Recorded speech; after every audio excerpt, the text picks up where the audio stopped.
کہ judicial commission تو تب بنے گا نا جب شہادتیں ہوئی ہیں. جن بھوتوں کی ہلاکتوں کے اوپر تو شہادتوں کے اوپر تو ہم جوڈیشل کمیشن نہیں بنا سکتے. یعنی کہ بھوت پریت کا ہی ہے, جھوٹا فگر ہے, ان کا کوئی بندہ شہید نہیں ہوا. خواجہ آصف جیسا آدمی جو ہے وہ تو 10 کو ماننے کے لیے تیار نہیں ہے, وہ تو کہتا ہے 12 لوگوں کے جنازوں کی تصویریں لے کے آؤ, ویڈیو لے کے آؤ اور شہادتیں لے کے آؤ.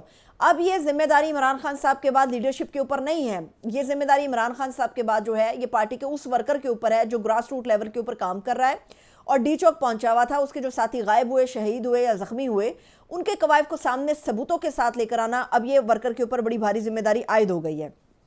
اس کے علاوہ عمران خان صاحب نے کل کہا کہ جی ہم پارلیمان کے اندر جائیں گے اور وہاں پر بھی احتجاج کریں گے. بڑی اچھی بات ہے. سب لوگ بار بار خان صاحب سے کہہ رہے تھے خان صاحب سڑکوں پر بھی مزاحمت ہونی چاہیے مگر اسمبلیوں کا رخ نہیں چھوڑنا چاہیے. اب عمران خان صاحب نے اگر اس بات کو تسلیم کر لیا ہے اور وہ یہ سمجھتے ہیں کہ سڑکوں کے علاوہ پارلیمنٹ کے اندر بھی, نیشنل اسمبلی اور سینٹ کے اندر بھی احتجاج ہونا چاہیے, تو اس کے اوپر کچھ ڈاؤٹس ہیں. جنہوں نے یہ کمپین شروع کر دی ہے کہ جی دیکھیں نا عمران خان کو سڑکوں پر ناکامی ہو گئی ہے. اب ان کو سمجھ آ گئی ہے کہ اسی پارلیمنٹ میں جس کو وہ جعلی کہتے تھے اصل میں یہ اصلی پارلیمنٹ ہے اور اس کے اندر انہوں نے احتجاج کرنا ہے.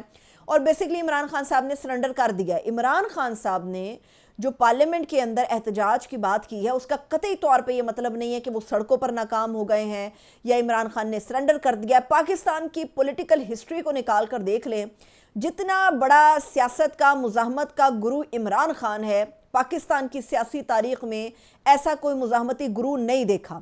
جتنا بے تاج بادشاہ عمران خان سیاسی مزاحمت کا سڑکوں کے اوپر ہے, اتنے بے تاج بادشاہ کوئی بھی پاکستان کی سیاست میں آج تک لیڈر نہیں دیکھا گیا. یہ پوری پاکستان کی ہسٹری ہے. تو عمران خان صاحب جو ہیں نہ تو سڑکوں پر ناکام ہوئے ہیں, یہ بھی ہمیں پتہ ہے, نہ عمران خان نے سرنڈر کیا. سرنڈر کرنے کی جو پہلی ایک سب سے بڑی ایک جو چیز نظر آتی وہ عمران خان صاحب کی ڈیل ہوتی ہے جس کو یہ لوگ NRO کہتے ہیں. عمران خان صاحب نے پارلیمنٹ کا اس لیے اعلان کیا کہ سڑک پر بھی ہم فیصلہ کریں گے, دیکھیں گے کہ ہم نے کب کیا کرنا ہے, لیکن یہ احتجاج جو ہے, یہ ہمارا جو پروٹیسٹ ہے, یہ سلو ڈاؤن نہیں ہونا چاہیے. پارلیمنٹ کے اندر اس کی آواز آپ کو اٹھانی پڑے گی.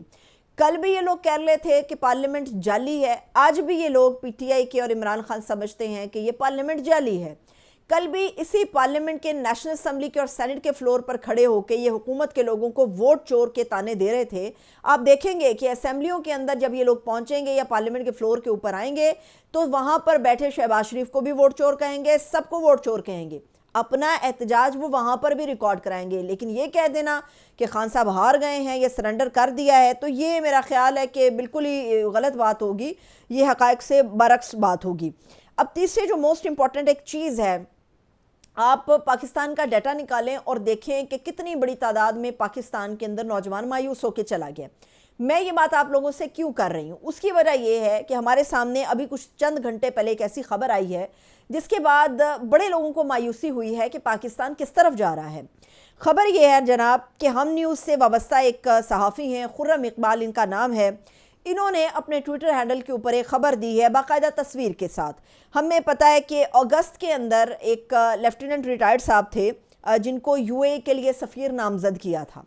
اب جو وہی شخص ہیں لیفٹیننٹ جنرل ریٹائرڈ محمد عامر صاحب, یہ سابق کور کمانڈر گجرانوالہ رہ چکے ہیں, ان کو قطر کے اندر پاکستان کا سفیر نامزد کر دیا. بڑا اچھی بات ہے, شوق سے کریں, لیکن پہلے یہ فیصلہ کر لیں کہ سیاست کے اندر ہمارا رول ہے یا نہیں ہے. اختلاف تو بیسکلی اسی بات کے اوپر ہے, پاکستان کے اندر ہر شہری کا اختلاف اس بات کے اوپر ہے, عمران خان کا اختلاف اس بات کے اوپر ہے, پاکستان کے اندر جو عدم استحکام ہے وہ اسی ایک نقطے کے اوپر ہے کہ فیصلہ کر لیں کہ سیاست سیاستدانوں نے کرنی ہے یا باقی دیگر لوگوں نے کرنی ہے. آپ کی ایکسپرٹیز ہیں آرمی کے حوالے سے, آپ کو آرمی کا کوئی ڈیزگنیشن ملنا چاہیے, اور 40 سال اگر خدمت ہو گئی ہے تو میرا نہیں خیال کہ پاکستان میں اتنے انکمپیٹنٹ سیولینز موجود ہیں کہ ان کے لیے کوئی جگہ نہیں بنائی جا سکتی. نوجوان طبقہ مایوس ہو گیا ہے, وہ نہیں رہنا چاہتا پاکستان میں, وہ جانا چاہتا ہے یہاں سے. کیونکہ اس کو نظر آ رہا ہے کہ یہاں پر اس کے لیے کچھ نہیں ہے. جو گھاگ قسم کے لوگ بیٹھے ہیں, چاہے ان کا تعلق کسی بھی ادارے سے ہو, کسی بھی سیاسی جماعت سے ہو, وہ اپنی جگہ نہ چھوڑتے ہیں اور آنے والوں کے لیے جگہ وہ پہلے سے ہی اپنی سیٹ کر دیتے ہیں. سیاست کے اندر ہمیں کہا جاتا ہے جی مداخلت نہیں ہے, لیکن یہ تو سیاسی عہدے ہیں نا, یہ سیاسی عہدے ہیں. اگر سیاست کے اندر مداخلت نہیں ہے تو پھر ان سیاسی عہدوں کے اوپر ریٹائرڈ لوگوں کا کیا کام ہے, یہ کون ہمیں بتائے گا. لیکن پھر ہمیں یہ خیال آتا ہے کہ جس ملک کے اندر ہمارا جمہوری وزیر اعظم شہباز شریف ڈی چوک پہ جو کچھ ہوا, جس طرح سے بھی ہوا, جس نے بھی کیا, اس معاملے کو اگر ہمارا جمہوری وزیر اعظم بیٹھ کے یہ کہتا ہے کہ بڑا زبردست ہماری آرمی نے ان پولیٹیکل کارکنوں کو ہینڈل کیا، تو اس پہ شاباشیں دیں کہ سیاسی لوگوں کو ہینڈل کرنے کے لیے آرمی کی آپ لوگوں نے مدد لی ہے، تو پھر اس سسٹم سے آپ توقع نہیں کر سکتے۔ اس کے لیے، اس سسٹم کے لیے، ان لوگوں کے لیے، ان جماعتوں کے لیے، اس پورے کلچر کے لیے صرف ایک ہی جملہ رہ جاتا ہے کہ پاکستان کے اندر جو اخلاقیات ہے اس کا جنازہ نکل چکا ہے، دیوالیہ پن کی انتہا ہے۔ اور بات اگر آ جائے ہمارے سسٹم کے اوپر، تو ہمارا سسٹم جو ہے وہ بانجھ ہو چکا ہوا ہے، جس کے اندر ایکسپرٹ لوگ پیدا نہیں ہو سکتے، جس کے اندر جمہوریت پنپ نہیں سکتی، جس کے اندر لوگ اپنے رائٹس کے لیے احتجاج نہیں کر سکتے، اور جہاں پر پولیٹیکل ورکر کو ہینڈل کرنے کے لیے ملک کا وزیر اعظم آرمی کو شاباش دیتا ہے کہ بڑا زبردست ہینڈل کیا، تو وہاں پر تو پھر بانجھ پن ہے۔